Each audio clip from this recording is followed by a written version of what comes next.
समझ रहे हो समझ रहे हो आप समझ रहे हो ना।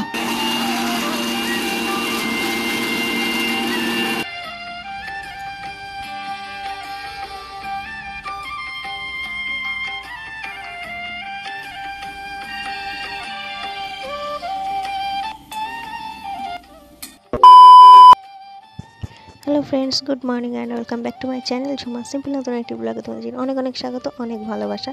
তো আজকে সন্ধ্যাবেলা ভাবছিলাম কী খাবো করে খিদেও পেয়েছিল, ওই জন্য ভাবছিলাম হালকা পাতলা কিছু করি। তো আমি 1.5 কাপ মতো মসুর ডাল ভিজিয়ে রেখেছিলাম। ভিজিয়ে রাখার পর সেটাকে পেস্ট করে নিয়েছি ভালো করে নেওয়ার পর আমি ওতে 4-5টা লঙ্কাও দিয়ে দিয়েছিলাম, কাঁচা লঙ্কা, যতটা আমার ঝাল প্রয়োজন মনে করেছিলাম ততটা। তারপর তাতে স্বাদ মতো নুন, স্বাদ মতো হলুদ এবং কিছুটা বেসন দিয়ে দিচ্ছি এবং একটা ভালো সুন্দর করে একটা ব্যাটার তৈরি করে নেব। তাই দেখো ব্যাটারটা তৈরি করেও নিয়েছি। আর কড়াইটাও বসিয়ে দিয়েছিলাম ব্যাটারটা তৈরি করতে করতে। তো কড়াইটা যেহেতু দেখছিলাম গরম হয়েছে কিনা, তো গরম হয়ে গেছে। তেল দিয়ে দিয়েছিলাম, তো তেলটা পুরোপুরি গরম হয়ে গেছে। এবার আমি যে ব্যাটারটা বানিয়ে রেখেছিলাম তো ওইটা আর কি দিয়ে দেব। তো অল্প অল্প করেই বানিয়েছিলাম, যেহেতু সন্ধ্যাবেলায় যদি এরকম ভারী কিছু খাওয়া হয় তো রাত্রেবেলার ভাত খাওয়া যায় না, তো ভাত তো খেতেই হবে, সেজন্য আর কি হালকা পাতলা মতো করে করেছিলাম আর অল্প স্বল্প করেই করেছিলাম। তো বাড়ির সবাইকেই দিয়েছিলাম।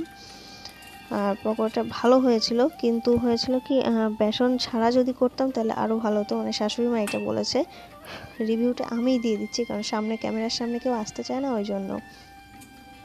তো বেসনটা না দিলে আরও বেশি ভালো লাগতো। আগে একদিন করেছিলাম, সেদিনকে বেসন ছাড়া করেছিলাম, দারুণ হয়েছিল।